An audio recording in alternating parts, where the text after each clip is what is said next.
Namaste and welcome. The recent coronavirus pandemic has caused a lot of changes in our lifestyle and our behavior. Today, let us consider a few of these issues as I observed them during the recent coronavirus pandemic. More importantly, let us also consider all the lessons that we should take forward as we emerge out of this pandemic and restart our daily lives. So, let's have a look.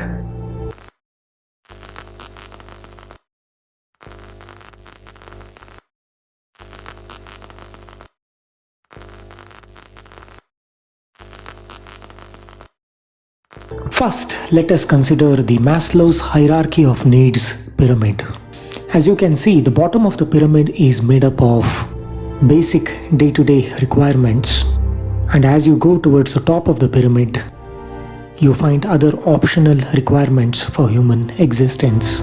So, unless the bottom of the pyramid is satisfied, we cannot move up to higher levels. In other words, without the basic requirements of daily existence, it is not possible to think of other optional pursuits such as relationships, work, arts, sports, and entertainment. So how did the COVID pandemic affect these aspects of our lives? Here are a few of my own observations of what happened to us individually and as a community in the Indian context.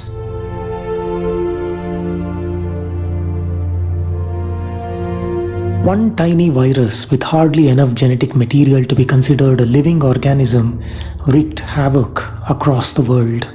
The whole of humanity was affected. Almost all countries and millions of people across the various races and religions and castes. No one was spared. No community could claim immunity from the scourge. No one particular race or religion or so-called developed nation could claim superiority over the others.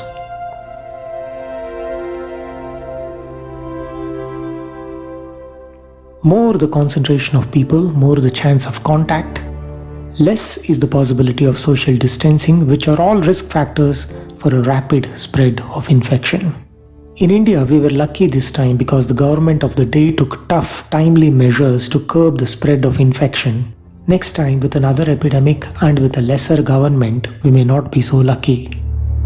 We simply cannot continue to create more mouths to feed, more people on the roads and in outside spaces where they should not be, more chaos, more pressure on perishable resources, and more burden on healthcare services.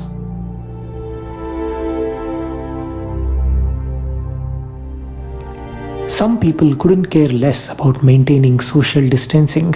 How could they when the brutish behavior is inherent in their nature since they were born? Some, due to their primal nature, couldn't restrain themselves from flouting traffic rules, decency and decorum in public space, and assaulted healthcare and law enforcing authorities when confronted. In fact, the only reason some stayed indoors was because of prana bhaya, that is, the fear of dying. It is a fact that we have in our midst the educated uncouths. Once the pandemic is over, no amount of law is ever going to curb their uncouth behavior because one cannot create prana bhaya at all times.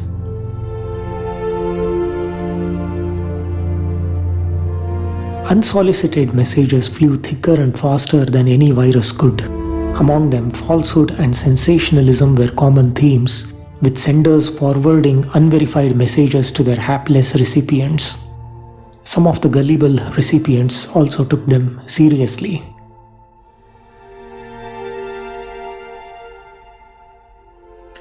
Celebrities disappeared, or at least they confined themselves to their abodes from where they updated their statuses with visuals of their home activities. The thing is, nobody missed them, because people were busy taking care of their basic needs. Superstardom disappeared as the super fans of superstars were busy protecting their and their families' lives and livelihood. Instead, people recognized the value of real-life heroes: laborers, housemates, grocery shop owners, police and healthcare staff.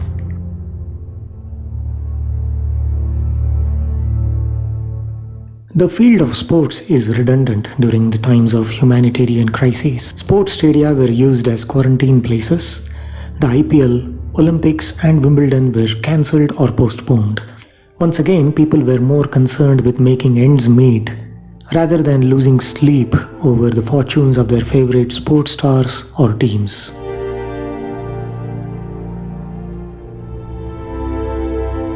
Some people were found doing weird things during their confinement. The thing is, boredom affects us all. It is the flaw of human nature to be bored constantly. We need to fill our time with something to keep ourselves occupied at all times. However, we take our freedom for granted. It is only when we are confined to our houses that we realize the value of that freedom. When we are confined, we need to entertain ourselves. If not for entertainment, the rates of behavioral disorders would have shot up significantly during the lockdown period. Wi-Fi is as much a basic amenity as water and electricity are. Without high bandwidth Wi-Fi, home entertainment, e-meetings and e-education would not be possible. And without these, confinement would be torturous for all and maddening for some.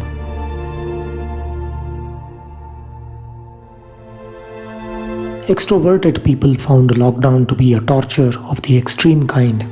Then we need to ask ourselves, what about confined animals? What about the caged birds, animals in the zoo and fishes in aquariums? Don't they like to be free?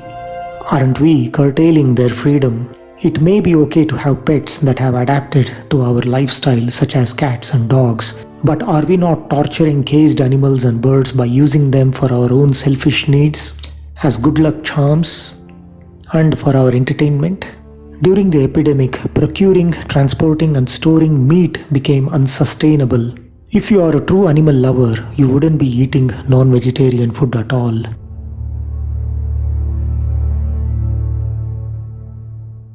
Prominent world leaders started greeting each other with Namaste. Walking with slippers indoors was considered to be a significant pollutant. Cremation was considered to be safer than burial. There is great wisdom and thought behind Indian customs and traditions such as Namaste, which means I bow to the divine within you, apart from helping maintain social distance. After death, being reduced to ashes is better than occupying valuable earth space through burials in graveyards.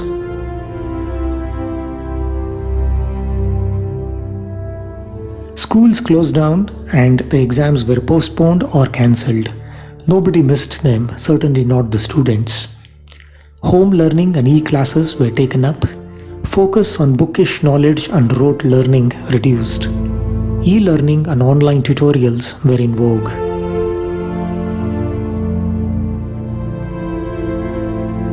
Those whose job allowed remote working worked from home.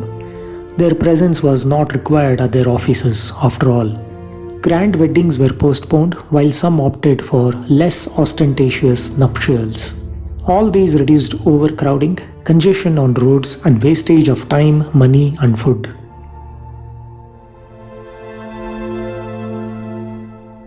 When not gazing at screens, people interacted more with their families. Even though confinement was difficult, people learned to be more patient and accepting of their situation. They played indoor games, sketched, painted, walked on roofs, did yoga, and interacted with their friends and families over social media. People became more health conscious and shared videos of good dietary habits and home remedies and home exercises. During the recent Covid-19 pandemic, all of us were reduced to a state of trying to satisfy the most basic needs mentioned in the base of Maslow's pyramid. Epidemics and pandemics by nature will appear and disappear mysteriously. They may well reappear in the future in a different form. I see the recent COVID pandemic as a wake-up call to entire humanity. It is not the crisis itself, but how we deal with the crisis and what lessons we learned for the future are what actually matter in the end. So, what are the lessons that you and I can learn through this COVID pandemic and make our lives better in the future?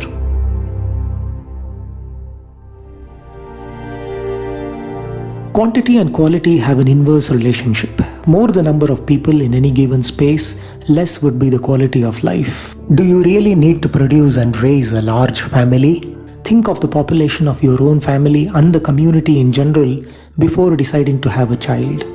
Remember that parental responsibility is a huge thing, and don't end up with unwanted or ill thought out pregnancies. What are you trying to achieve by giving birth to many children in this day and age?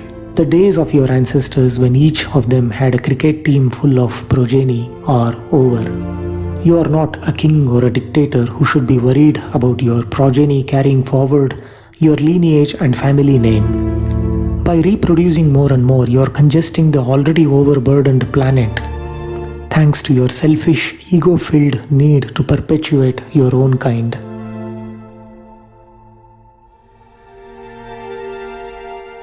Before you do anything, think how your actions are affecting others. Selfish behavior is not sustainable in the long run in an interdependent society. Drive responsibly, reduce noise, reduce food wastage, recycle and reuse, save water and electricity. Give up your ego-filled desires. Curb your primal nature when you are in public space and comply with public healthcare advice.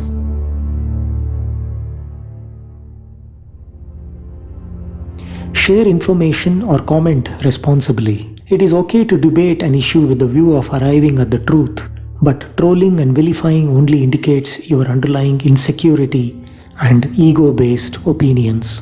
Before you send any messages, make sure of two things: whether the message is true and whether it is useful to the recipient.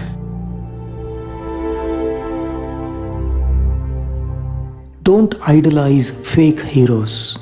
Don't lionize sports stars for their achievements or vilify them for their failure. Remember that unless the things mentioned in the base of Maslow's pyramid are satisfied, one cannot be bothered by other pursuits such as entertainment and sports. There are larger issues that need our attention. Value celebrities and sports stars for what they provide: entertainment and inspiration.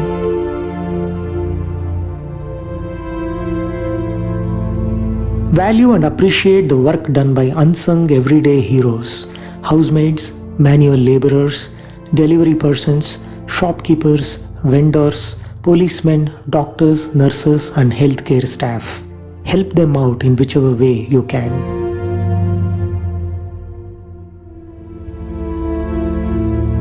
Release all birds and animals from their captivity. Stop patronizing those who ensnare these innocent fellow living beings.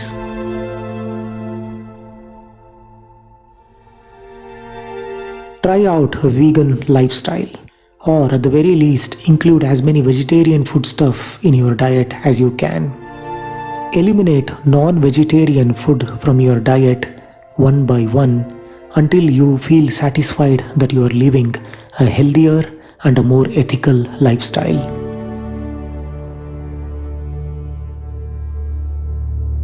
Explore the underlying meaning behind Indian customs and traditions. Try to understand them from a scientific and spiritual viewpoint instead of rejecting them due to your westernized, ultra-rational mindset.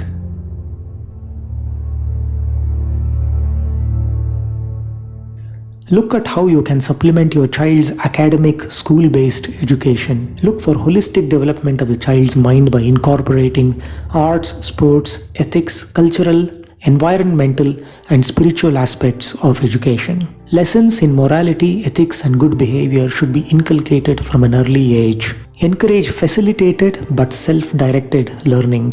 Remember that these aspects are as important as academic school curriculum and should have equal weightage as any core subject.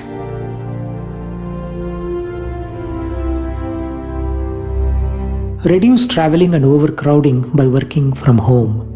Speak to your employers to see if you can meet online and work off campus. Consider conducting less ostentatious celebrations. Do you really need to invite the whole city for your wedding or birthday or any other celebration? Can you not have a small ceremony, reduce expenditure and wastage, and donate the remaining money to a worthy cause?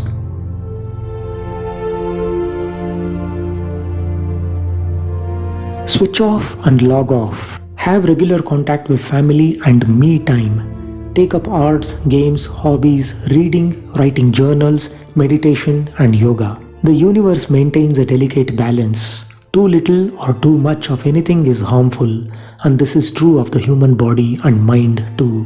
Remember that mind, body, and spirit work together and are to be maintained in a balance.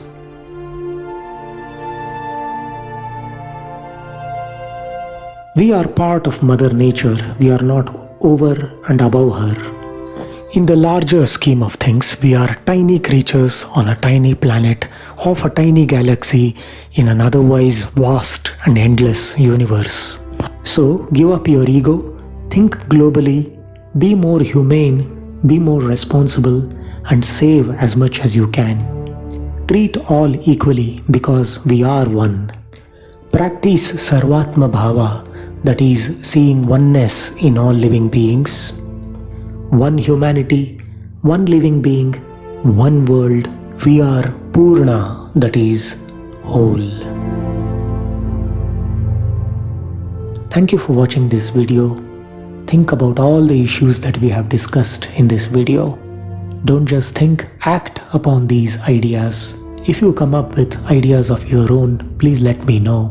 Take this crisis as a wake-up call and inculcate positive changes in your lifestyle to move towards the top of Maslow's pyramid, that is to say, to move towards self-actualization and to realize your true inner potential and become the best version of yourself. Finally, I leave you with one of the favorite shlokas of mine taken from the Shukla Yajurveda, which confirms the wholeness and unity of the entire humanity and the universe. Namaste.